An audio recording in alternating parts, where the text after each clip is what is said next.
Okay, Hare Krishna everyone, welcome back to the live studios of the daily readings of Srila Prabhupada's book. We got a little upgrade over here. You see this little guy over here with the head, funny hair top? This is a wireless microphone. And if you'll notice, we're filming instead of up and down, sideways, the phone, to make it more, what's the word, landscape? Is it landscape view? Because we're trying to get a YouTube, we do have a YouTube video channel, and we're trying to put these recordings over, but when we put the recordings over when they're up and down, vertical, then it shows so much black space, and it doesn't look very good. So this is an experiment. I hope you can hear me out there, because this is the first time we've ever used these microphones. They're supposed to be high-tech. So Rati, if you're out there, she's our quality control girl. No one's on live yet. No one's on live because we're so late, they gave up on us. I was gonna check. Oh, I see. All right. Well, we just blew out the microphones, so Hare Krishna. So here we are. 7th Canto of Srimad-Bhagavatam. We're all going to learn how to be human beings first, and then we're going to learn how to be pure devotees and go back to Godhead in this section of Srimad-Bhagavatam. Is it good? Is it better? Yeah. Okay. Hare Krishna. All right.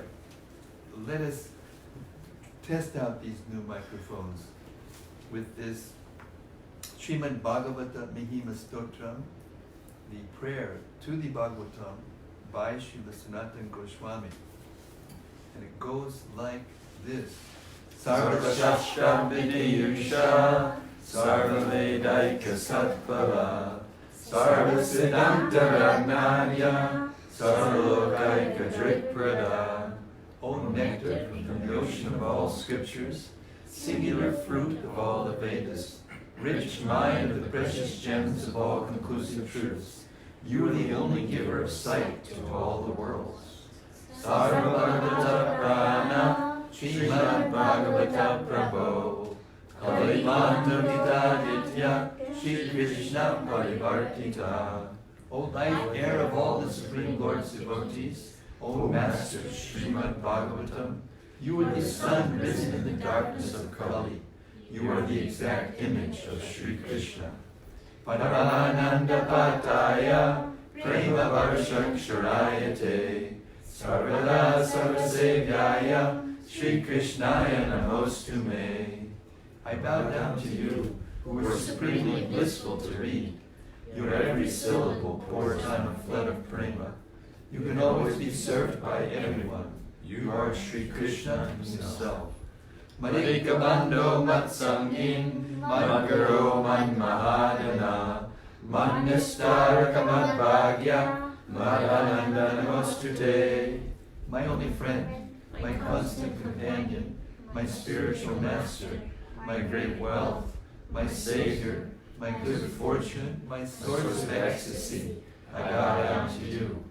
Sadhu Sadhuta Dayin, Adinicho Chatakara, Anamunchakada Chinmam, Premnarit Kantayosvara. O bestower of saintliness to the unsaintly, O exalter of the most fallen, please never leave me, always appear in my heart and in my voice with your love. Om Namo Bhagavate Vasudevaya. Om Namo Bhagavate Vasudevaya. Om Namo Bhagavate Vasudevaya. Om Namo Bhagavate Vasudevaya. Om Namo Bhagavate Vasudevaya. Om Namo Bhagavate Vasudevaya. So we are hearing the 11th chapter of the 7th canto, and it is called, what is it called? What's it called? Somebody tell me the name. Science. Science?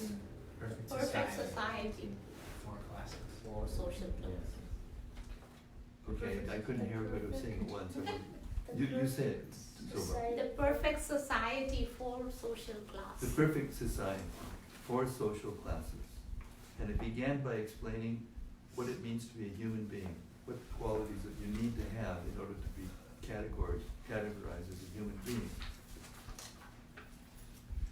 Okay, we're starting with text 21. It's going to be talking about the brahmanas. The symptoms of a brahmana are control of the mind, control of the senses, austerity and penance, cleanliness, satisfaction, forgiveness, simplicity, knowledge, mercy, truthfulness, and complete surrender to the Supreme Personality of Godhead. Purport. In the institution of Varnashram Dharma, the symptoms of a Brahmana, Kshatriya, Vaishya, and Shudra, Brahmachari, Grihastha, Vanaprastha, and Sannyasi are all described. The ultimate aim is a Chudatmatvam, to think always of the Supreme Personality of Godhead, Krishna or Vishnu. To make advancement in Krishna consciousness, one has to become a Brahmana with the above mentioned symptoms. Text 22. To be influential in battle, unconquerable, patient, challenging, and charitable, to control the bodily necessities, to be forgiving, to be attached to the Brahminical nature, and to be always jolly and truthful. These are the symptoms of the Kshatriyas. Text 23. Being always devoted to the demigods, the spiritual master, and the Supreme Lord Vishnu, endeavoring for advancement in religious principles, economic development, and sense gratification, dharma, artha, and kama, believing in the words of the spiritual master and scripture, and always endeavoring with expertise in earning money. These are the symptoms of the Vaishya. Text 24. There you can see how the Bhagavatam unpacks the verses of the Gita. Give a little more details. Okay, text 24. Offering obeisances to the higher sections of society, the Brahmanas, Kshatriyas, and Vaishyas, being always clean, very clean, being free from duplicity, serving one's master, performing sacrifices without uttering mantras,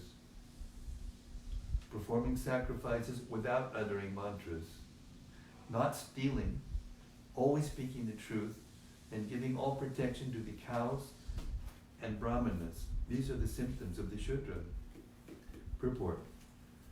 It is everyone's experience that workers or servants are generally accustomed to stealing. A first-class servant is one who does not steal. Here it is recommended that a first-class Shudra must remain very clean, must not steal or speak lies, and must always render service to his master. A Shudra may attend sacrifices and Vedic ritualistic ceremonies along with his master, but he should not utter the mantras, for these may be uttered only by the members of the higher sections of society.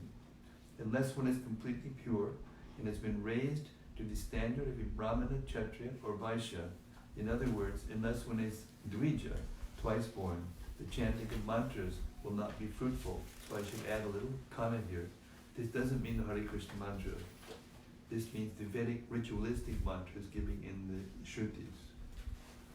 Not everyone can chant those mantras. But the Hare Krishna mantra and the Panchadriki mantras for doing deity worship here in this Kali Yuga, they are for everyone who are qualified. Text 25.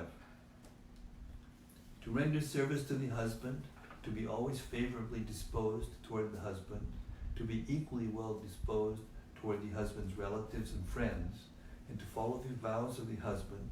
These are the four principles to be followed by women described as chaste. Purport.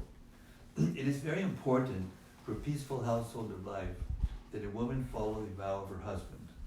Any disagreement with the husband's vow will disrupt family life. In this regard, Chanakya Pandit gives a very valuable instruction. Dampatyo kalaho nasti tatrashi swayam agataha When there are no fights between husband and wife, the goddess of fortune automatically comes to the home. Just to add one little bit of, what's the word? Prabhupada nectar, which you could call it. He said, the husband and wife disagreements are inevitable, and when they do happen, don't take them seriously. Hare Krishna. A woman's education should be conducted along the lines indicated in this verse. The basic principle for a chaste woman is to be always favorably disposed toward her husband.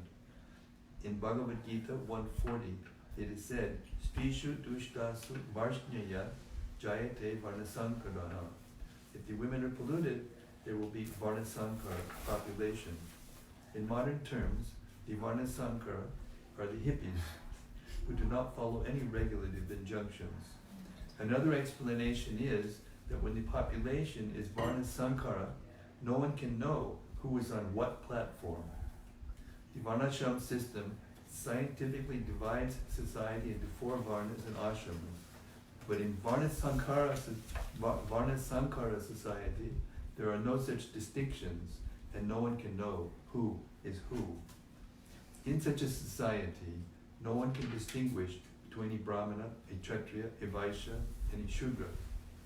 For peace and happiness in the material world, the varnashram institution must be introduced. The symptoms of one's activities must be defined, and one must be educated accordingly. Then, spiritual advancement will automatically be possible. Text 26 and 27. A chaste woman must dress nicely and decorate herself with golden ornaments for the pleasure of her husband, always wearing clean and attractive garments. She should sweep and clean the household with water and other liquids so the entire house is always pure and clean. She should collect the household paraphernalia and keep the house always aromatic with incense and flowers, and must be ready to execute the desires of her husband.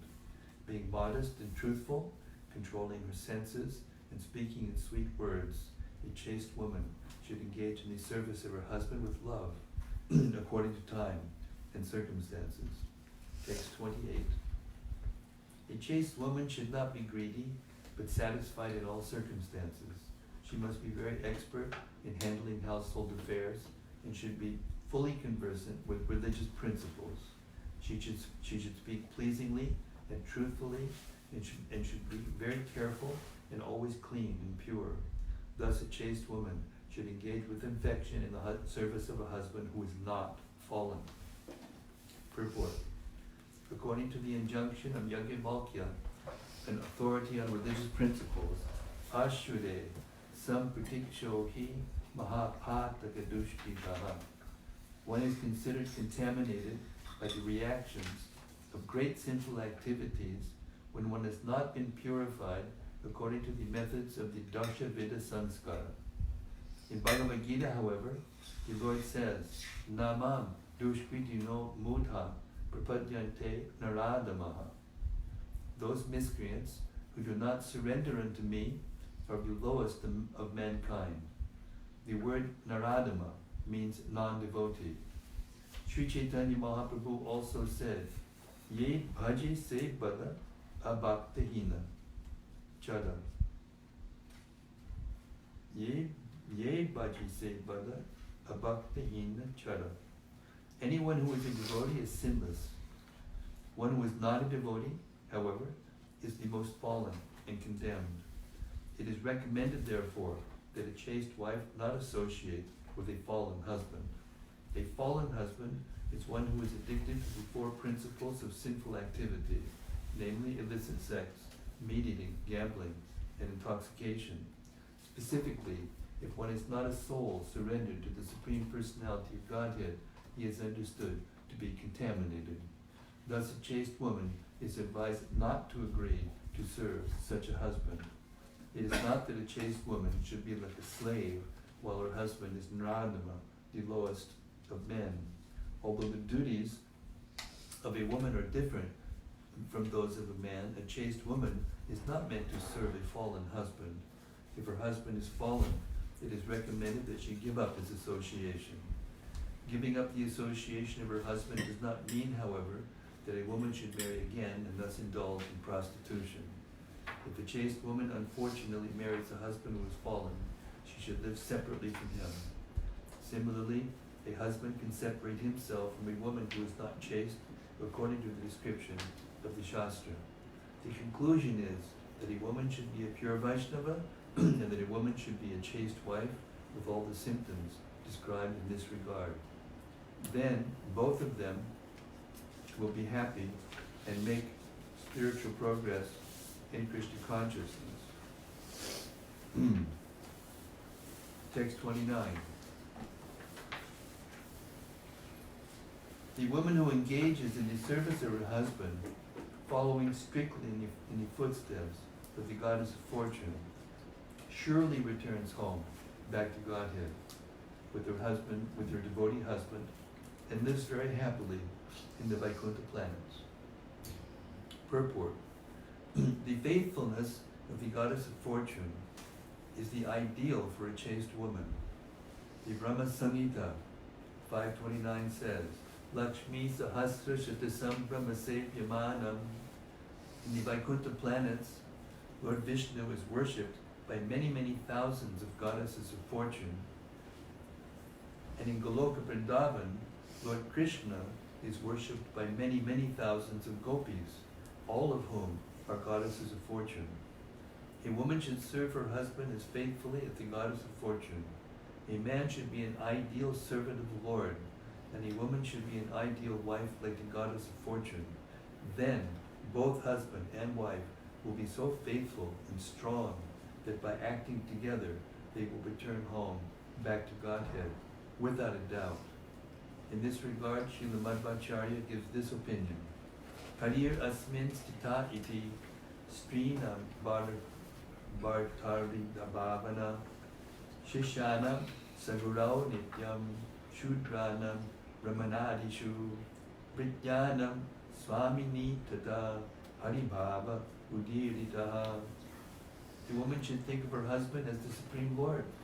Similarly, a disciple should think of the spiritual master as the Supreme Personality of Godhead. A Shudra should think of a Brahmana as the Supreme Personality of Godhead, and a servant should think of his master as the Supreme Personality of Godhead. In this way, all of them will automatically become devotees of the Lord. In other words, by thinking this way, all of them will become Krishna conscious. Text 30. Among the mixed classes known as Sankara, those who are not thieves are known as Antevasayi, or Chandalas, dog eaters, and they also have their hereditary customs. Purport. The four principal divisions of society, Brahmana, Kshatriya, Vaishya, and Shudra, have been defined, and now there is a description of the Anyajya, the mixed classes. Among the mixed classes, there are two divisions, Pratilomaja and Anulomaja. If a woman of a high caste marries a man of a lower caste, their union is called Pratiloma. If a woman of a low caste, however, marries a man of a higher caste, their union is called Anuloma. The members of such dynasties have their traditional duties as barbers, washermen, and so on. Among the Antyajyas, those who are still somewhat pure in that you do not steal and are not addicted to meat eating, drinking, illicit sex, and gambling, are called Antevasayi. Among people of the lower classes, intermarriage and the drinking of wine are allowed. For these people do not recognize such conduct as sinful among themselves. Text 31. My dear king, Brahmanas, well conversant in Vedic knowledge, have given their verdict that in every age, yuga, the conduct of different sections of people according to their different material modes of nature is auspicious both in this life and after death. Purport. In Bhagavad Gita, it is said, Shriyan Swadharmo Biguna, paradharma sunushtita. It is far better to discharge one's prescribed duties, even though they may be faulty, than another's duties. The unyajas, the men of the lower classes, are accustomed to stealing, drinking, and illicit sex, but that is not considered sinful. For example, if a tiger kills a man, this is not sinful. But if a man kills another man, this is considered sinful, and the killer is hanged. What is a daily affair among the animals is a sinful act in human society. Thus, according to the symptoms of higher and lower sections of society, there are different varieties of occupational duties.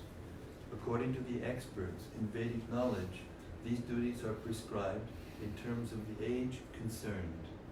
Text 32. If one acts in his profession according to his position in the modes of nature and gradually gives up these activities, he attains the nishkama stage. Purport. If one gradually gives up his hereditary customs and duties and tries to serve the Supreme Personality of Godhead in his natural position, he is gradually able to become free from these activities, and he attains the stage of nishkama, freedom from material desires. Texts 33 and 34. My dear king, if an agricultural field is cultivated again and again, the power of its production decreases, and whatever seeds are sown there are lost. Just as drops of ghee on a fire never extinguish the fire, but a flood of ghee will, overindulgence in lusty desires mitigates such desires entirely. Purport. If one continuously sprinkles drops of water on a fire, the fire will not be extinguished. But if one suddenly puts a lump of ghee on the fire may possibly be extinguished entirely.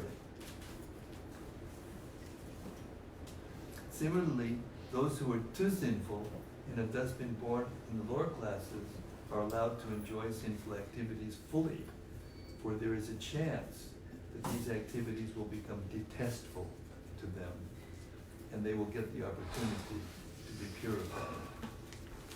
Text 35.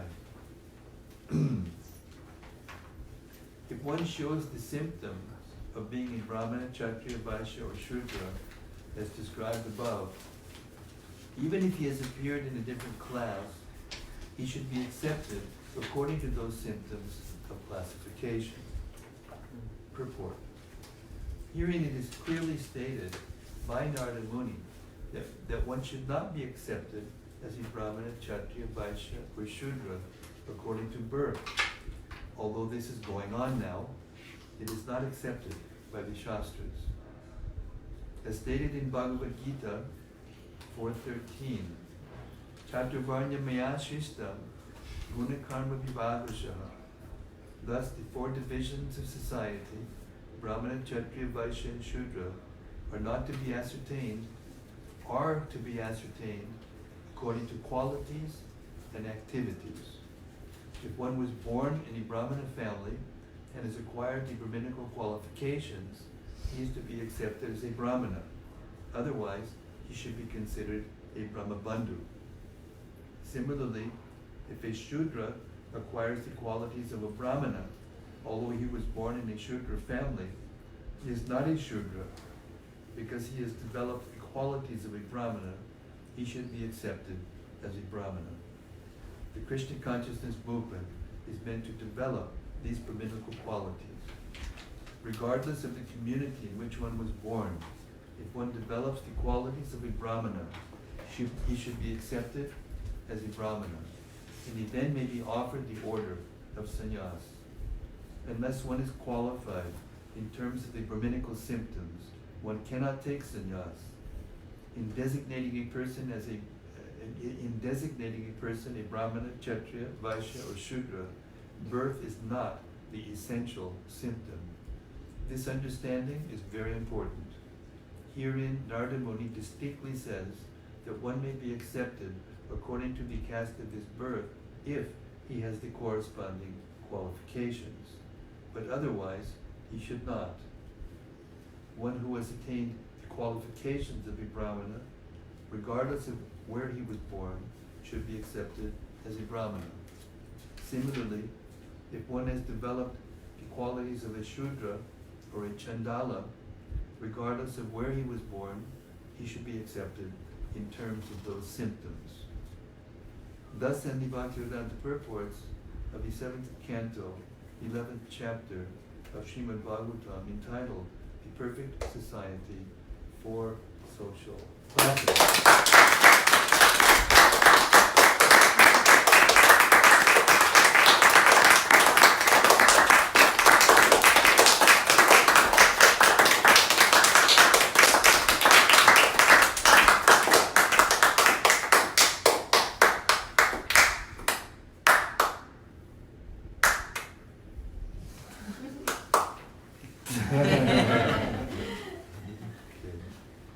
Gopal wins again. All right, let us move on.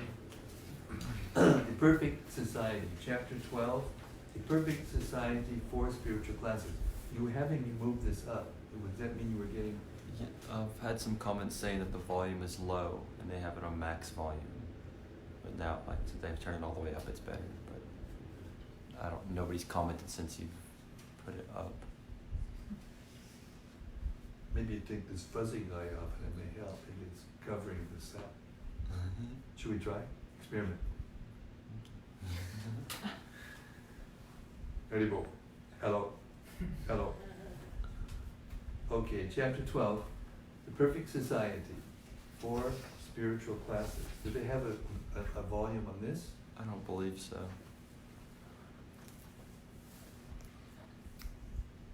No.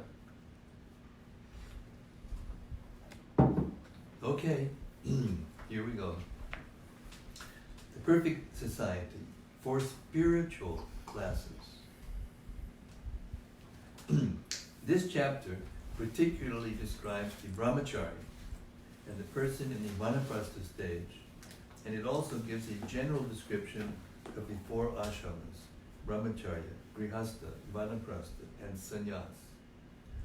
In the previous chapter, the great Saint Narada Muni has described the Varna institution of society. And now in this chapter, he will describe the stages of spiritual advancement in the 4 ashramas, which are known as brahmacharya, grihastha, vanaprastha, and sannyas. The brahmachari should live under the care of the true spiritual master, giving him sincere respect and obeisances, acting as his menial servant, and always carrying out his order.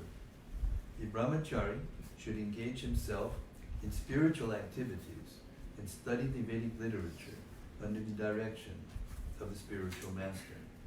According to the brahmacharya system, he should dress with a belt, deerskin, and matted hair, and should wear a danda, water pot, and sacred thread. He should collect alms daily in the morning and in the evening. Whatever alms he has collected, and in the evening, whatever alms he has collected, he should offer to the spiritual master. A brahmachari should accept prasad upon the order of the spiritual master, and if the spiritual master sometimes forgets to order the disciple to eat, the disciple should not take prasad on his own initiative. Rather, he should fast. Okay, boys, here we go. Fasten your seatbelts. The brahmachari should be trained to be satisfied with eating what is absolutely necessary. He should be very expert in executing responsibilities. He should be faithful. He should control his senses and try to avoid the association of women as far as possible. The brahmachari should very strictly abstain from living with women and should not meet with grihasthas and those too addicted to women. Nor should a brahmachari speak in a lonely place with a woman. After completing one's education as a brahmachari in this way, one should give dakshina, an offering of gratitude to one's guru, and then one may leave for home and accept the next ashram, the Grihastha ashram, or else one may continue in the Brahmacharya ashram without adulteration. The duties for the Grihastha ashram and Brahmacharya ashram, as well as the duties for sannyasis, are described in the Shastras. A Grihastha is not meant to enjoy sex life without restriction. Indeed, the whole purpose of Vedic life is to become free from sexual indulgence. All the ashrams are recognized for spiritual progress, and therefore, although the Grihastha ashram gives a kind of license for sex life for a certain time, it does not allow unrestricted sex life. Therefore, in Grihastha life, also there is no illicit sex. A Grihastha should not accept a woman for sexual enjoyment. Wasting semen is also illicit sex. After the Grihastha ashram is another ashram known as Vanaprast, which is midway between Grihastha and sannyas. A person in the Vanaprast order is restricted in eating food grains and forbidden to eat fruits that have not been ripened on the tree. Nor should he cook grains with fire, although he is allowed to eat charu, grains that have been offered in a sacrificial fire. He may also eat fruits and grains that have grown naturally. Living in a thatched cottage, the Vanaprastha should endure all kinds of heat and cold. He should not cut his nails or hair, and he should give up cleaning his body and teeth. He should wear tree bark, except the danda, and practice life in the forest, taking a vow to live there for 12 years, 8 years, 4 years, 2 years, or at least 1 year. Wow. At last, when because of old age he can no longer perform the activities of a Vanaprastha, he should gradually stop everything, in this way give up his body. Hare Krishna. Text 1. Narada Muni said, a student should practice completely controlling his senses. He should be submissive and should have an attitude of firm friendship for the spiritual master. With a great vow, the brahmachari should live at the Gurukula only for the benefit of the Guru. Text 2. At both junctions of day and night, namely in the early morning and in the evening, he should be fully absorbed in thoughts of the spiritual master, fire, the sun god, and Lord Vishnu, and by chanting the Gayatri mantra, he should worship them. Text 3. Being called by the spiritual master, the student should study the Vedic mantras regularly. Every day, before beginning his studies, and at the end of his studies, the disciple should respectfully offer obeisances unto the spiritual master. Text 4. Carrying pure kusha grass in his hand, the brahmachari should dress regularly with a belt of straw and with deerskin garments. He should wear matted hair, carry a rod and water pot, and be decorated with a sacred thread, as recommended in the Shastras. Text 5. The brahmachari should go out morning and evening to collect alms, and he should offer all that he collects to the spiritual master. He should eat only if ordered to take food by the spiritual master. Otherwise, if the spiritual master does not give this order, he may sometimes have to fast. Text 6. A brahmachari should be quite well behaved and gentle. He should not eat or collect more than necessary. He must always be active and expert, fully believing in the instructions of the spiritual master and the Shastra. Fully controlling his senses, he should associate only as much as necessary with women or those controlled by women. Purport. A brahmachari should be very careful not to mix with women or with men addicted to women. Although when he goes out to beg alms, it is necessary to talk with women and with men very much attached to women.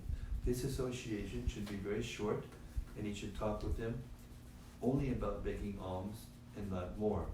A brahmachari should be very careful in associating with men who are attached to women. Text 7. A brahmachari, or one who has not accepted the Grihastha ashram, family life, must rigidly avoid talking with women or about women, for the senses are so powerful that they may agitate even the mind of a sannyasi, a member of the renounced order of life. Purport. Brahmacharya essentially means the vow not to marry, but to observe strict celibacy, Brihadvrata. A brahmachari or sannyasi should avoid talking with women or reading literature concerning talks between men and women. The injunction restricting association with women is the basic principle of spiritual life. Associating or talking with women is never advised in any of the Vedic literatures. The entire Vedic system teaches one to avoid sex life so that one may gradually progress from brahmacharya to grihastha, from grihastha to vanaprastha, and from vanaprastha to sannyas, and thus give up material enjoyment, which is the original cause of bondage to this material world. The word brihadvrata refers to one who has decided not to marry, or in other words, not to indulge in sex life throughout his entire life. Text 8. If the wife of the spiritual master is young, a young brahmachari should not allow her to care for his hair, massage his body with oil, or bathe him with affection like a mother. Purport. The relationship between the student or disciple and the wife of the spiritual master or teacher is like that between the son and mother. A mother sometimes cares for her son by combing his hair, massaging his body with oil, or bathing him. Similarly, the wife of the teacher is also a mother, Guru Patni, and therefore she may also care for the disciple in a motherly way. If the wife of the teacher is a young woman, however, the young brahmachari should not allow such a mother to touch him. This is strictly prohibited. There are 7 kinds of mothers: Atma, Mata, Guru Patni, Brahmani, Raja Patnika, Denur, Datri, Tata Prithvi, Saptaita, Matarat Smritaha. These mothers are the original mother, the wife of the teacher or spiritual master, the wife of the brahmana, the king's wife, the cow, the nurse, and the earth. Unnecessary association with women, even with one's mother, sister, or daughter, is strictly prohibited. This is human civilization. A civilization that allows men to mix unrestrictedly with women is an animal civilization. In Kali Yuga, people are extremely liberal, but mixing with women and talking with them as equals actually constitutes an uncivilized way of life.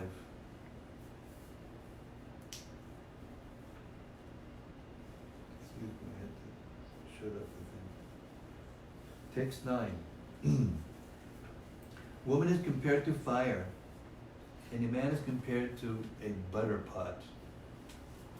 Therefore, a man should avoid associating even with his own daughter in a secluded place. Similarly, he should avoid association with other women. One should associate with women only for important business and not otherwise. Purport. If a butter pot and fire are kept together, the butter pot within the pot will certainly melt. Woman is compared to fire, and man is compared to a butter pot. However advanced one may be in restraining the senses, it is almost impossible for a man to keep himself controlled in the presence of a woman, even if she is his own daughter, mother, or sister. Indeed, his mind is agitated, even if one is in the renounced order of life. Therefore, Vedic civilization carefully restricts mingling between men and women. If one cannot understand the basic principle of restraining association between man and woman, he is considered to be an animal. That is the purport of this verse. Text 10. As long as a living entity is not completely self-realized, as long as he is not independent of the misconception of identifying with his body, which is nothing but a reflection of the original body and senses, he cannot be relieved from the conception of duality, which is epitomized by the duality between man and woman. Thus, there is every chance that he will fall down because his intelligence is bewildered. Purport. Here is another important warning. that a man must save himself from attraction to women. Unless one is self-realized, fully independent of the illusory conception of the material body, the duality of man and woman must undoubtedly continue. But when one is actually self-realized, this distinction ceases. Vidya vinaya sampane brahmane gavihastini shuni chaiva shapake cha pandita samadarshinaha. The humble sage, by virtue of true knowledge, sees with equal vision a learned and gentle brahmana, a cow, an elephant, a dog, and a dog-eater, outcast. Bhagavad Gita 5:18. On the spiritual platform, the learned person not only gives up the duality of man and woman, but also gives up the duality of man and animal. This is the test of self-realization. One must realize perfectly that the living being is spirit soul, but is tasting various types of material bodies. One may theoretically understand this, but when one has practical realization, then he actually becomes a pandit, one who knows. Until that time, the duality continues, and the conception of man and woman also continues. In this stage, one should be extremely careful about mixing with women. No one should think himself perfect and forget the Shastra conjunction that one should be very careful about associating even with his daughter, mother, or sister, not to speak of other women. Srila Madhvacharya cites the following shlokas in this regard. Bahut vinaiva vastu nam yatartha jnanam uchyate advaita jnanam ityetad dvaita jnanam tadanyata yata jnanam tata vastus tata matihi naiva jnanartayor vedas tatat ekatva vedanam. Unity in variety is real knowledge. Unity in variety is real knowledge, and therefore giving up variety artificially does not reflect perfect knowledge of monism. According to the Achintya Veda philosophy of Sri Chaitanya Mahaprabhu, there are varieties, but all of them constitute one unit. Such knowledge is knowledge of perfect oneness. Text 11. All the rules and regulations apply equally to the householder and the sannyasi, the member of the renounced order of life. The grihastha, however, is given permission by the spiritual master to indulge in sex during the period favorable for procreation. Purport. It is sometimes misunderstood that a grihastha, a householder, is permitted to indulge in sex at any time. This is a wrong conception of grihastha life. In spiritual life, whether one is a grihastha, vanaprastha, sannyasi, or brahmachari, everyone is under the control of the spiritual master. For brahmacharis and sannyasis, there are strong restrictions on sexual indulgence. Similarly, there are strong restrictions for grihasthas. Grihasthas should indulge in sex life only in accordance with the order of the Guru.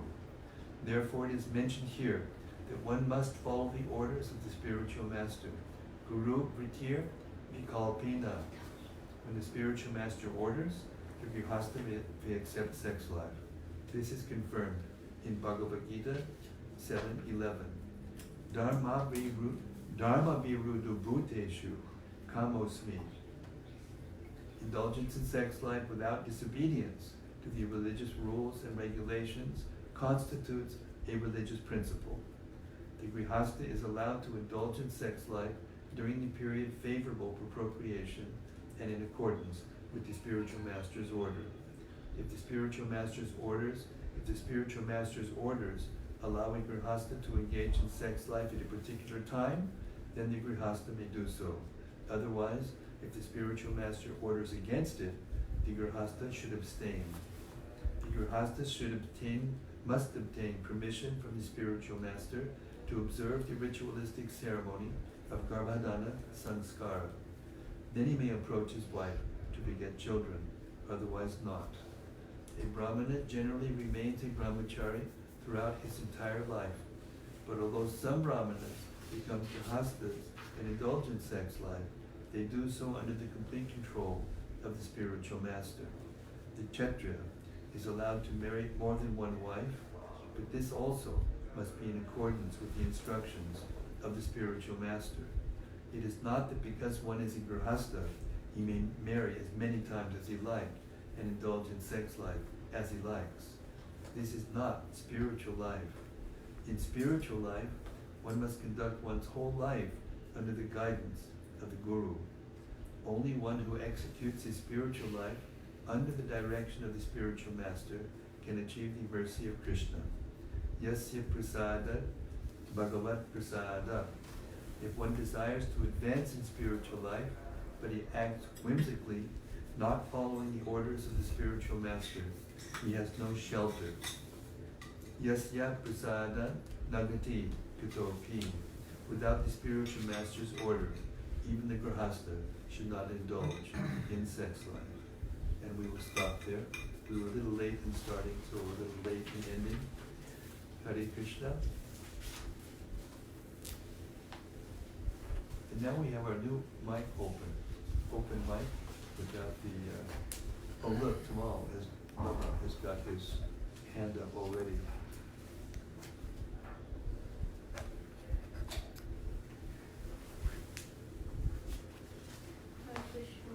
A little bit farther away, because you're gonna, yeah, there you go. Hare Krishna Maharaj. Hare Krishna Tamal. My question was, what is the Brahminical qualities? Oh, well, we heard them. Let's hear them again by your grace. You want text 12. Take a note. Yes, I have it. What verse is that? It's easier to go back to the First book. verse. Yeah, it is. What? It was the first verse we started. It was. 21. It was. 7, 11, 21st, I guess. 21.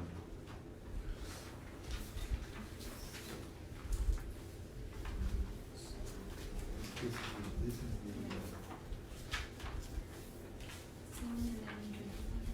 7, 11, 21. Okay, here it is. Are you ready? Ready?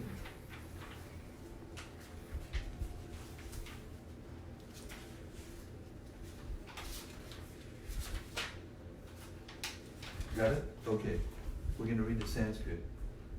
Shamo, Damas, Dapak, Shocham, Santosha, Chantir, Arjavam, Jnanam, Dayachutat Matvam, Satyam Cha, Ramalakshanam. Synonyms. Shama, control of the mind. Dhamma, control of the senses. Tapak, austerity and penance. Shocham, cleanliness. Santosha, satisfaction. Chanti, forgiveness. Being unagitated by anger. Arjavam, simplicity. Jnanam, knowledge. Dvaya, mercy. Achyuta atmatvam, accepting oneself as an eternal servant of the Lord. Satyam, truthfulness. Cha, also. Brahmalakshana, the symptoms of a Brahmana. I'll read the translation, although we just heard it all pretty clearly. The symptoms of a Brahmana are control of the mind, control of the senses, austerity and penance, cleanliness, satisfaction, forgiveness, simplicity, knowledge, mercy, truthfulness, and complete surrender to the Supreme Personality of Godhead. Would you like to elaborate? It's an honest person, so honest. You know what Jesus said? You have to become as if a little child to go back to the kingdom of God. Hare Krishna. Actually, the fact is that if we actually follow this, and in Kali Yuga it's very difficult to follow all these things perfectly. And Prabhupada actually said many times in his purports, it's practically not possible. therefore, when he came to the West and he saw how the men and women from the beginning of age just mixed freely, there was no restriction whatsoever, then he adjusted things. You know, he spoke it and he wanted it, but he was a little lenient, you know. Not to the point of breaking principles, but he knew that if he tried to just completely separate, you know, men and women on the same, to the degree that it states here, it would make it very difficult for us to take up Krishna consciousness. But as the movement became a little bit more mature and we began a little bit more together, then he started to draw lines and he wanted us to come to this standard eventually. How long it will take for human society to come back to the, it may never happen. It may never happen. But it will take a long time for the movement to become at its peak of influence in the world. To be exact, 5,000 years. 5,000 years is a long time. And things may change so much we may not recognize, just like 5,000 years ago. How much different it was then than it is now. So we shouldn't be small-minded when we hear these things. We shouldn't think, oh, this is horrible, because, yeah, it may seem horrible now because of the way we were trained. But, hey, look around, just open your eyes, and more, the world's becoming more and more disturbed, the family life, I mean, the things that are happening every day. I don't know if you keep track, but I kind of every day I spend about 15 or 20 minutes, you know, reading the headlines just to see what's happening. It is horrific. You know, the other day some woman put her baby in a plastic bag and went boom. I mean, and a policeman found the baby in the plastic bag, suffocating, crying, and he rescued the baby, and now the baby's okay. Can you imagine a woman doing something like that? But the point is that it starts here, you know, if we don't try to imbibe the principles of being human, then gradually it goes to animal life. And now you can see what's going on. It's just horrible what's going on out there, you know. Now the children are standing up and protesting the gun laws, because they don't even know, you know, if they're going to go to school and get shot. When I was being raised in this country in the 1950s, who here was born before 50? Nobody. I'm the only hope. So, what's the word? Kindred souls. Or at least experienced. I mean, we can testify that in those days, you never heard of something like that happening. Maybe like once in my whole, you know, 12 or 14 years of growing up, you know, did you hear of a gunshot thing in a school? And now, you know, the number of things that happen like that, every single day since the beginning of this year. And every year, 40,000 people are killed with guns. 40,000.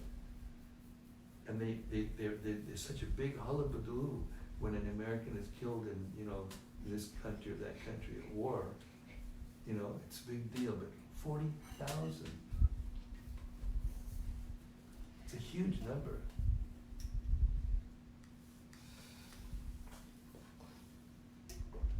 And it's all about this. It's all about the money and the power.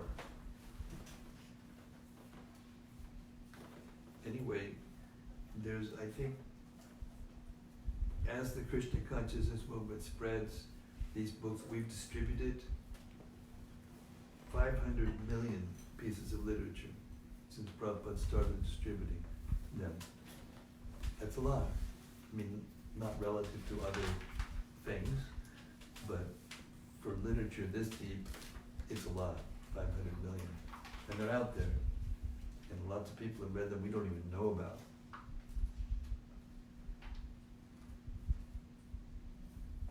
So this is our duty, actually. It's our obligation to Srila Prabhupada for giving us pure life. You know, even if we can't be as strict as it is in the Bhagavatam, we're a lot more strict than most people. And if the difference is palpable. It's palpable.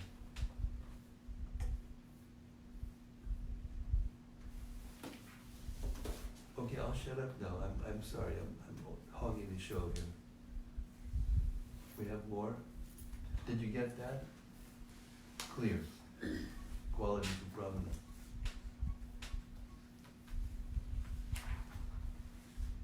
What else?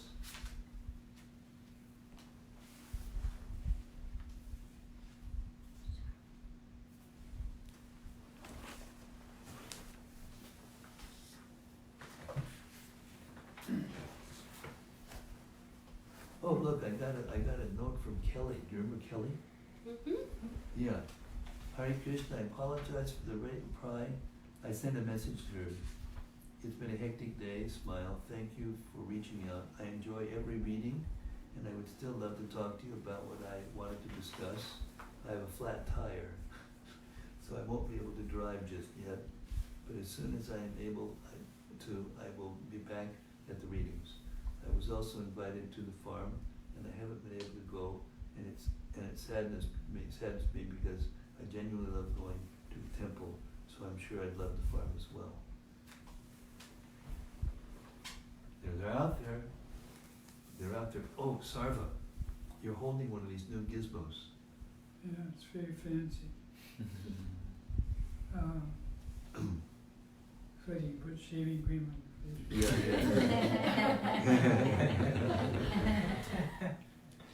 Yeah. It mentions that a chaste woman should not serve a husband who is fallen. Just one remembrance I had of Srila Prabhupada's sister. I believe I heard that her husband had a slight drinking problem. Yes. And what she did, she worshipped her deities really nicely and prayed to the deities Yes. to change his heart. Yes.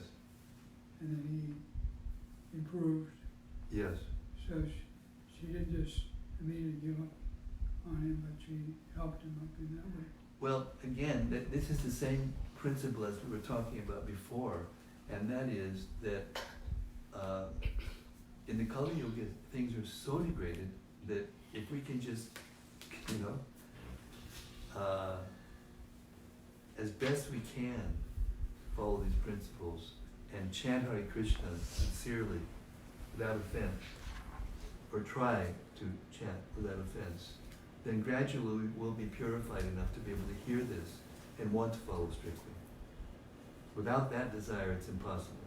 The Kali Yuga is so contaminated. Material passion and ignorance are so powerful at this time. So therefore, we've been given special concession by Lord Chaitanya and Srila Prabhupada as the founder Acharya of this movement, who was the first Acharya, genuine Acharya, to come to the Western world and bring pure Krishna consciousness and the principles to the Western world. So yeah, I think that that is a good example of Pichima, that even though her husband was not so pure, she stayed loyal, and she was obviously she was Prabhupada's sister. I mean, it doesn't mean just because you're a relative of somebody who's that exalted doesn't mean that you'll be exalted. It's not automatic. It's not by birth. But still, she was very pious. Prabhupada used to say that he remembered when he was less than 3 months old on the lap of his sister while she was knitting. And he can remember the pattern that she was knitting. Yeah, that's not ordinary. So she got special association with that level of person. In the 11th canto of the Bhagavatam, it says that if one is fortunate enough to have the form of a personality on the level of Srila Prabhupada, a liberated soul, an actual liberated soul, powered Shakti-Vish person, the form go into your eye, that means physically see that person, then that person who sees that becomes worshipable in the future. Just by that sangha, just by that association. So this movement is spreading on that principle. Lord Chaitanya came, Krishna, disguised as a devotee, and he chanted and danced. I'm just reading about it now. When he went through South India, it was unbelievable how Prabhupada, how Lord Chaitanya would, wherever he went, everyone just became devotees. South India, these people are strong and attached to their, ways and philosophies. And even the Tattvavadis and the Buddhists and whoever he met, they just by seeing him, and by hearing him chant and by watching him chant and dance in ecstasy, they would just become devotees on the spot. So we can't imitate that, but it's a fact that those who had that experience would go back to their villages, and then the persons in the villages would get that experience.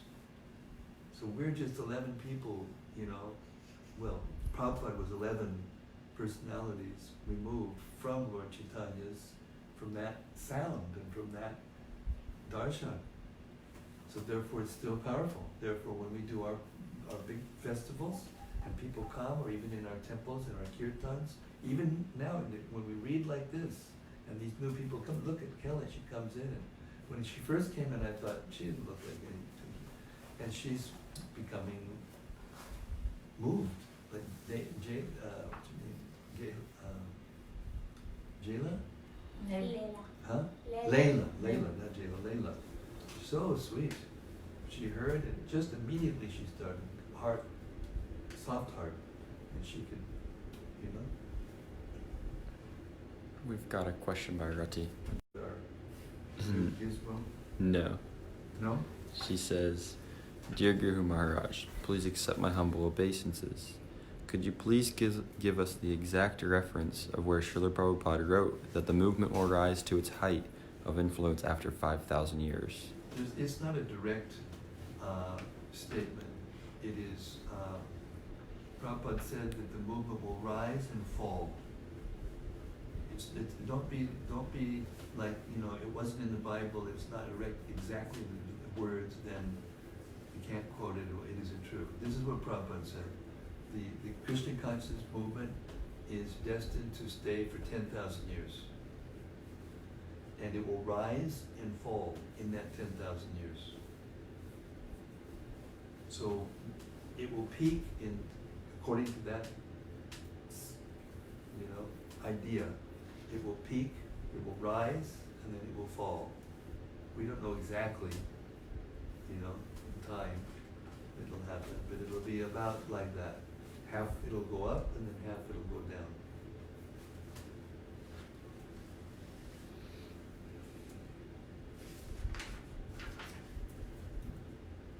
And also, listen to this.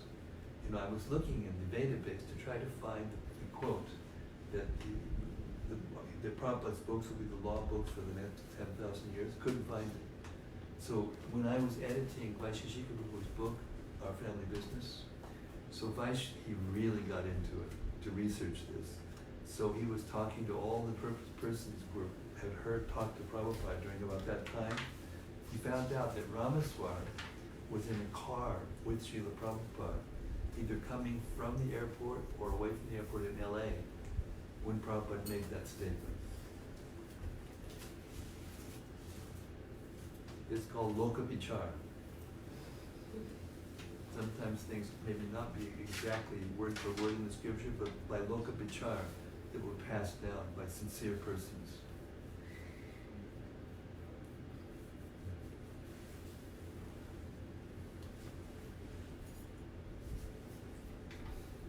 Sarva, is that okay? Are you? Yeah, thank you. Is it all right? Are you sure? You want more? You want to say more? No, Tamal? More? Okay, it's almost 8 o'clock. with permission of all these assembled Vaishnavas, I'll close up the daily readings of Srila Prabhupada's books for today, the 27th of June, 2019. What we've heard can never be taken away from us. It's permanent. We recorded in our subtle bodies, and it will be there forever. So congratulations to everybody that is hearing this nectar. Even if everything isn't completely understandable immediately, by hearing again and again, and by purifying the heart and the senses, gradually it will be understood more and more, and eventually we will be able to actually follow it. And then we will taste even more nectar than we already are. Srimad-Bhagavatam ki jai. Gaur Premanandi. Haribo. Narada Muni ki Jai. jai. Thank you. See you tomorrow night, same time, same place, same station. Hare Krishna.